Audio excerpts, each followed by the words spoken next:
The Bing Crosby Show for General Electric.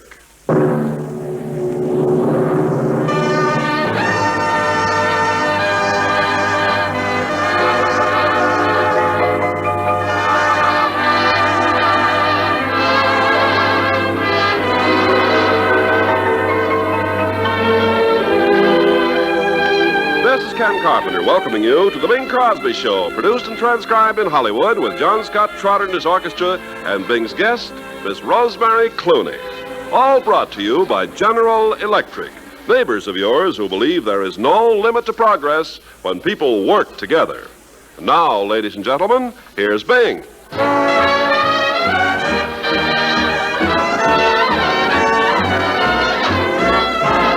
Do I want you?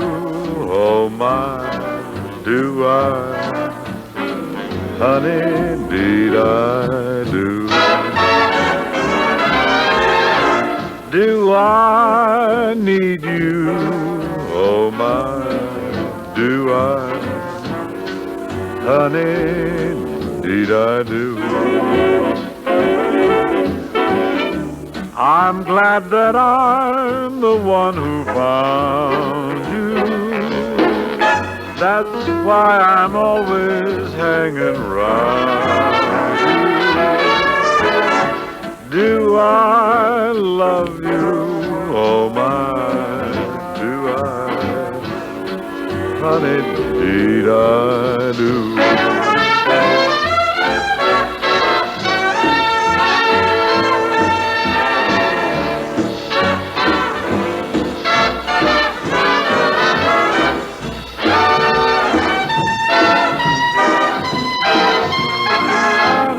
I need you, oh my, do I? Honey, indeed I do. I'm glad that I'm the one who found you. That's why I'm always hanging around you. Do I love you? Oh my, do I? Honey, indeed I do. Do I love you? Oh my, do I? Honey, honey, indeed I do.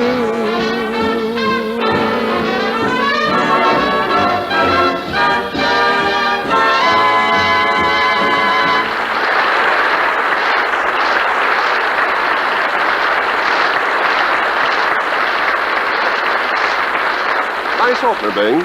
Yes, it's a bubbly sort of a little thing. Now, you know, Ken, I sang that song at a gathering out on the desert the other night, and the coyotes are still howling. Oh, they are. What were you doing out in the desert? You know, moonlight horseback ride or something? No, nothing like that. I was attending a meeting of the Interplanetary Spacecraft Club. The Interplanetary Spacecraft Club? Yep, hot rods from outer space. That sounds very science fiction-ish. No fiction about it. This club's the real thing. What do you do? Well, we hold meetings out in the desert every so often when we figure flying saucers are going to land. We camp out there and we wait for the saucers so we can give the crew a big welcome. Oh, I see.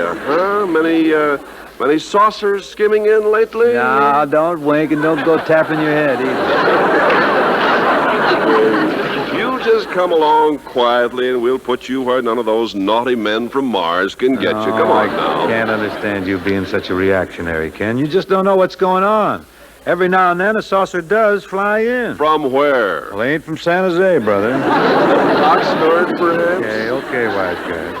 Well, now, look, just what goes on at one of these interplanetary spacecraft meetings, Professor? Well, first of all, we light up a huge sign which reads, "Welcome, whatever you are and wherever you're from." Well, that seems to cover everything. Friendly. We don't want to frighten anybody away, you know. Naturally not. What do you do while you're waiting for these spaceships to land? We sing songs, and we read comic books, and we discuss interplanetary matters. Never mind. Now, of course...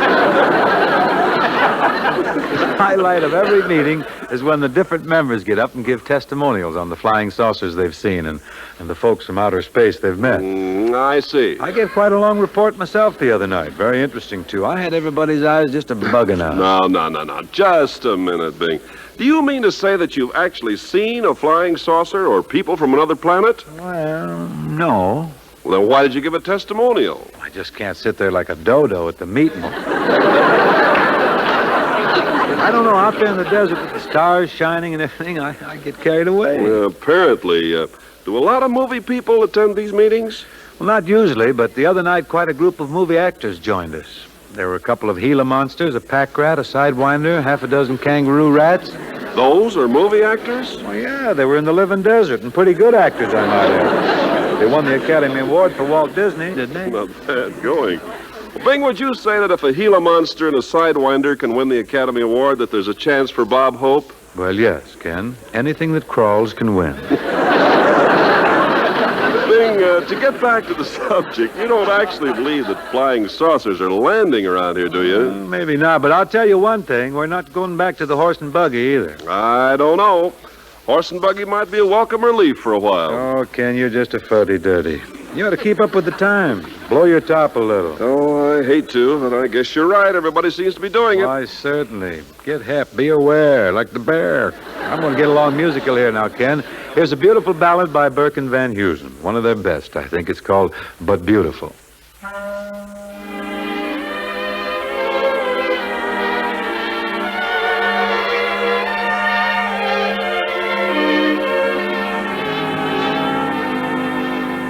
Love is funny, or it's sad, or it's quiet, or it's mad. It's a good thing, or it's bad, but beautiful.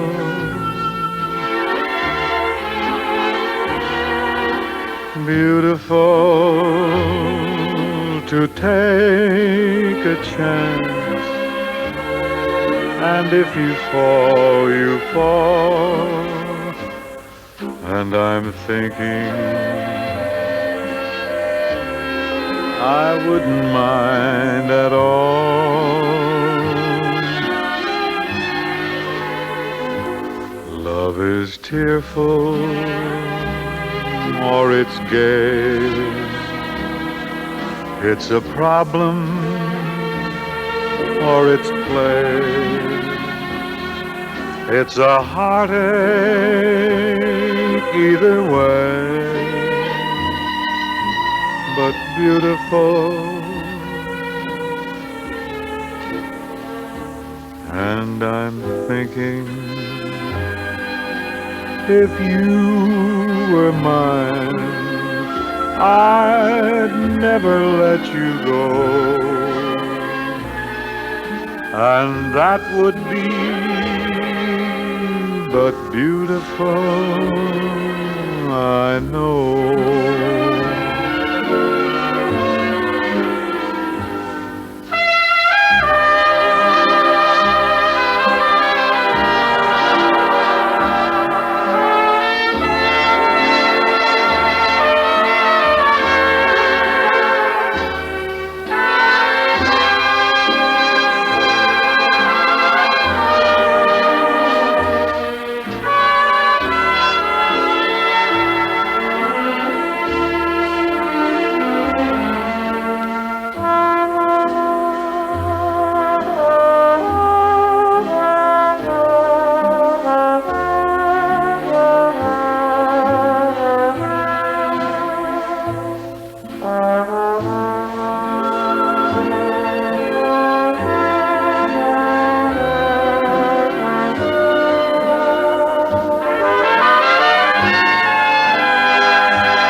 Tearful, or it's gay. It's a problem, or it's play. It's a heartache either way, but beautiful. And I'm thinking, if you were mine, I'd never let you go. And that would be but beautiful. I know.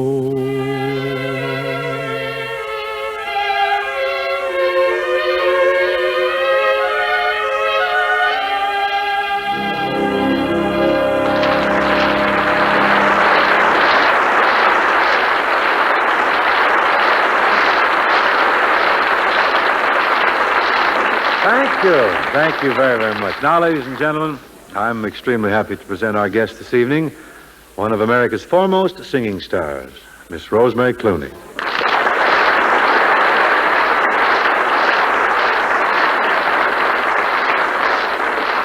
Hi, Bing. Oh, I'm middling, not overly.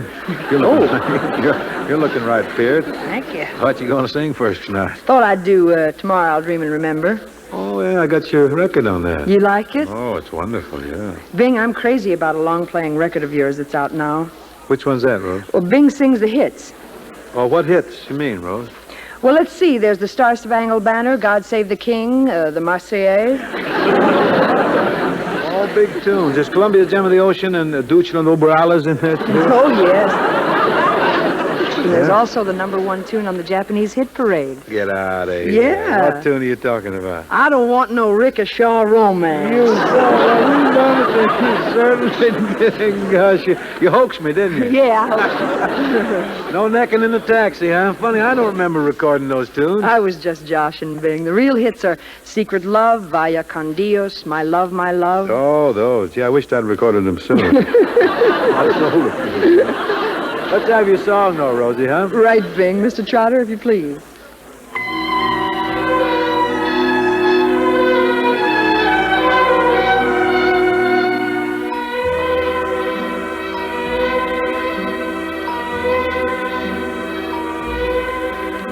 Tomorrow I'll dream and remember.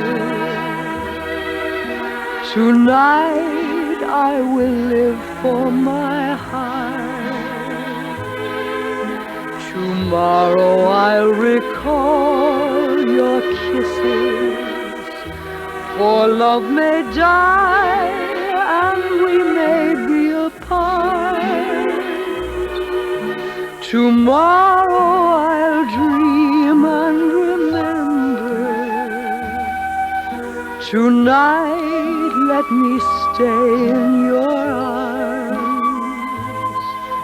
And though I may regret tomorrow, tonight you're mine, tonight you're in my arms.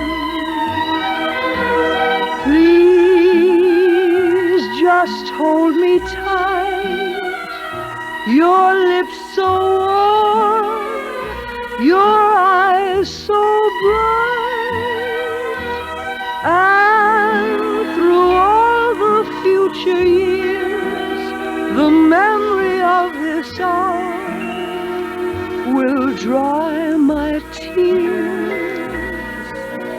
Tomorrow I'll dream and remember.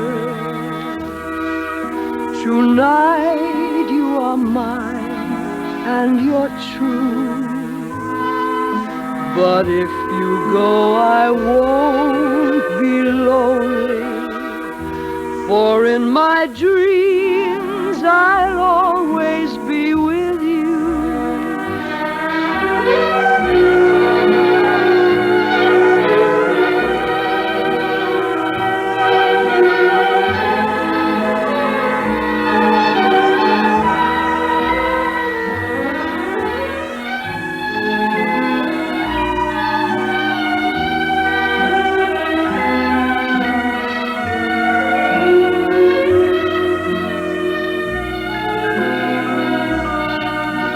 Tomorrow I'll dream and remember. Tonight you are mine and you're true. But if you go, I won't be lonely. For in my dreams, I'll always be with you.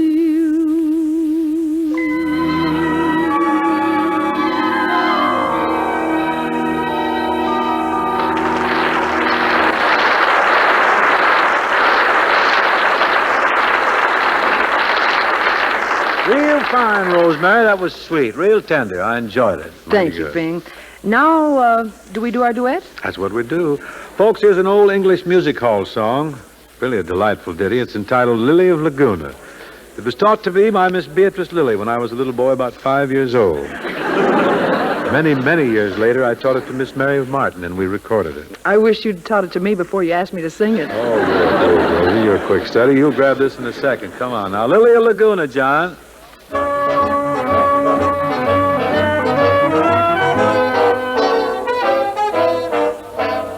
There used to be a gal named Lily.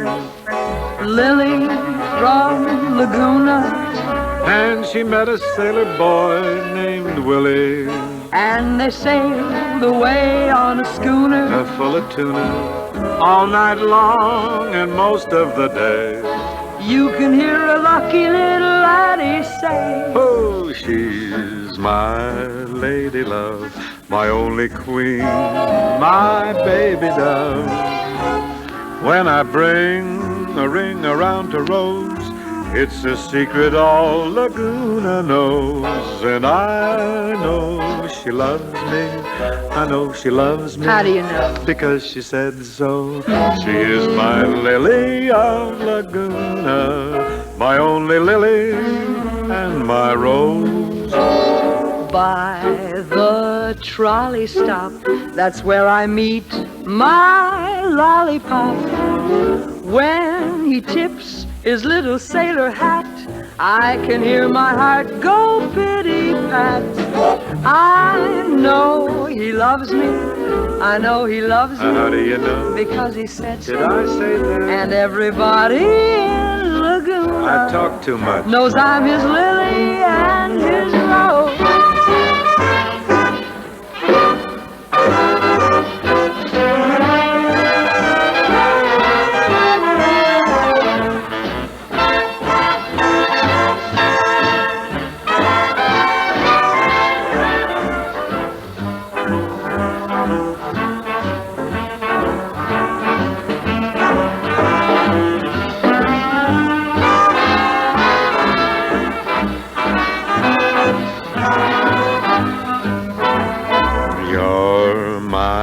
Chickadee, Your Dickie Bird. My bumblebee.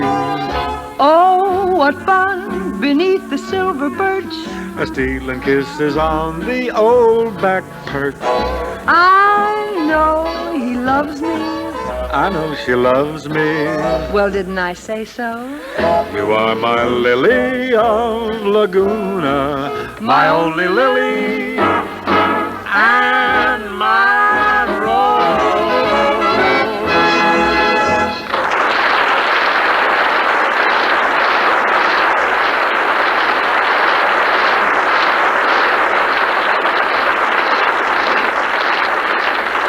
Oh, real merry, real jolly, Rosemary and Bing. Well, naturally, we're a couple of jolly kids. What'd you expect from us? Ebb tide or tenting tonight on the old campground or gloomy Sunday? We're happy. Bing, I was just trying to compliment you and Rosie. I don't want to start an argument. Well, if you don't want to argue, Ken, what do you say we get into our polite discussion? Okay. Time? As a matter of fact, we could talk on the intricacies of our economy. Yes, we could hold our weekly seminar now. We could indeed. And tonight, folks, we're going to look into the future. We're going to gaze into the crystal ball, huh? No, I've sent my crystal ball to the Glazers, Ken. What for?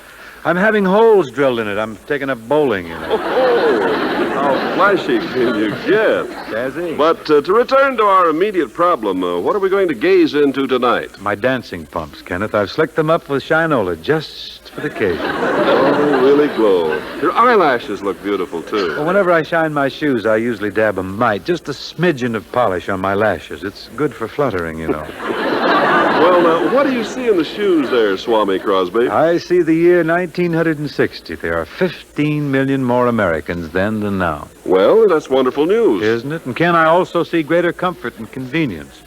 More of the work taken out of work, more leisure, more golf courses, fewer sand tracks. Oh, happy day. More goods for more people, shelves bulging with merchandise and bigger value. Easy now, Bing. Let's consider how our economy is going to achieve this monumental task. Supplying millions more people, and yet giving them each more of the things they want and need. Well, Ken, it's going to be a real job. Just staying even with the increasing population, let alone improving the living levels of each.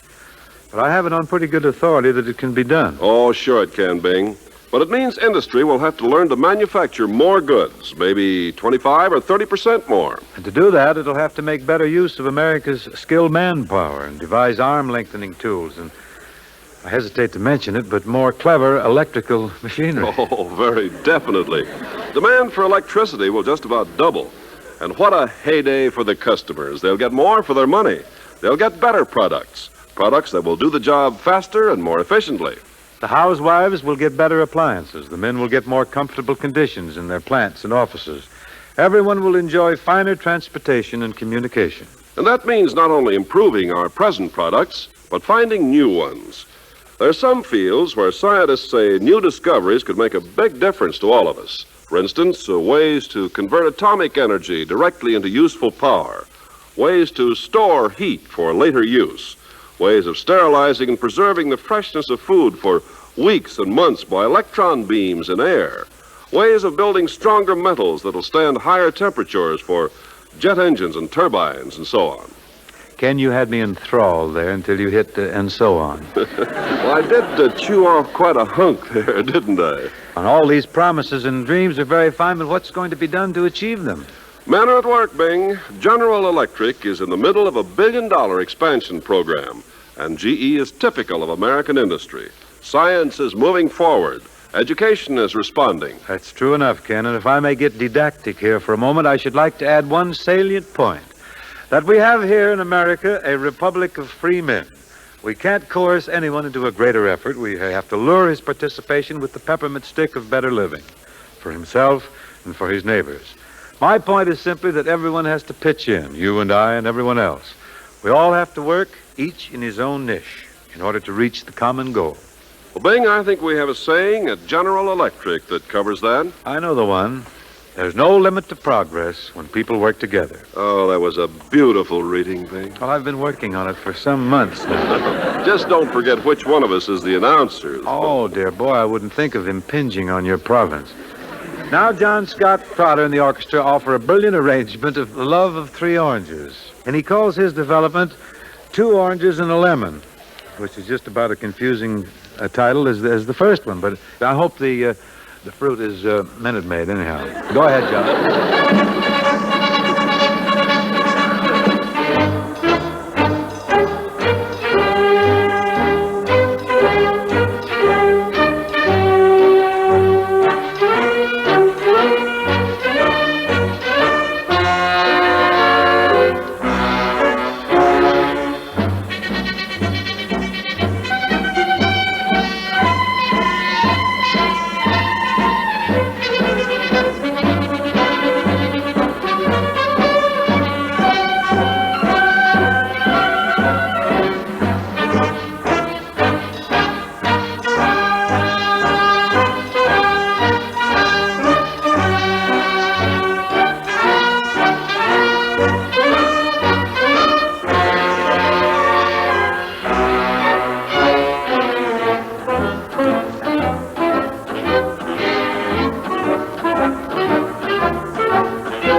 Excellent, John. Men. Now, folks, here's the song that Nat King Cole has made so popular, Answer Me, My Love.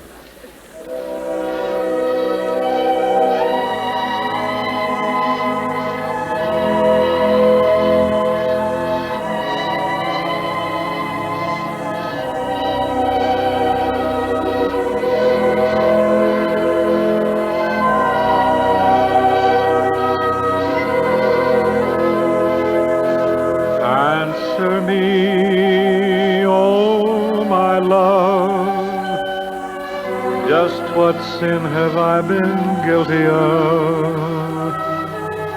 Tell me how I came to lose your love. Please answer me, my love. You were mine yesterday. I believed that love was here to stay. Won't you tell me where I've gone astray? Please answer me, my love. If you're happier without me, I'll try not to care. But if you still think about me, please listen to my prayer. You must know I've been true. Won't you say that we can start anew? In my sorrow now I turn to you. Please answer me, my love.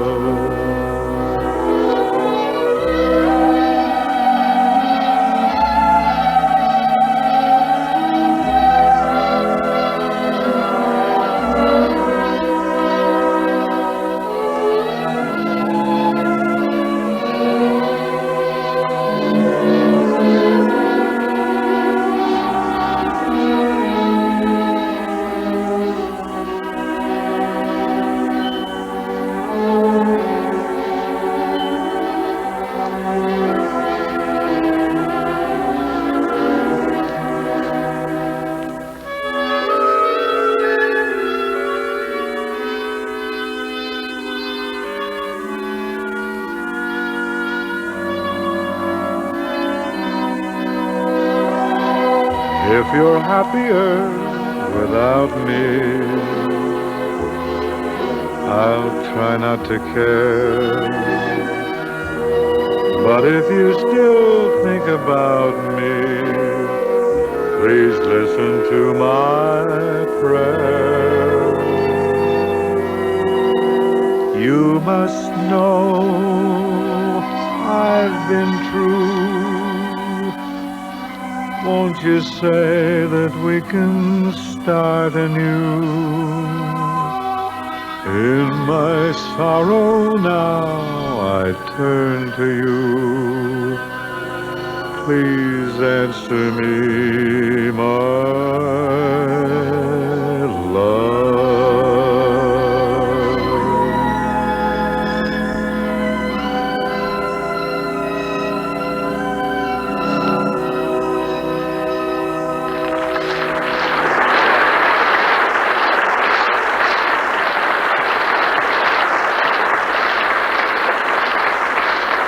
Well, that's it for tonight, folks. My thanks to Rosemary Clooney for helping us out. I hope to see you again next week, same time, the same place, when our guests will be Gary and Lindsay Crosby. Until then, good night, and thank you very much. This program was produced and transcribed in Hollywood by Bill Morrow and Murdo McKenzie. Tune in next week when you're Bing and his guests, Gary and Lindsay Crosby. The Bing Crosby Show is brought to you each week by the people of General Electric, who believe there is no limit to progress when people work together. And at General Electric, progress is our most important product.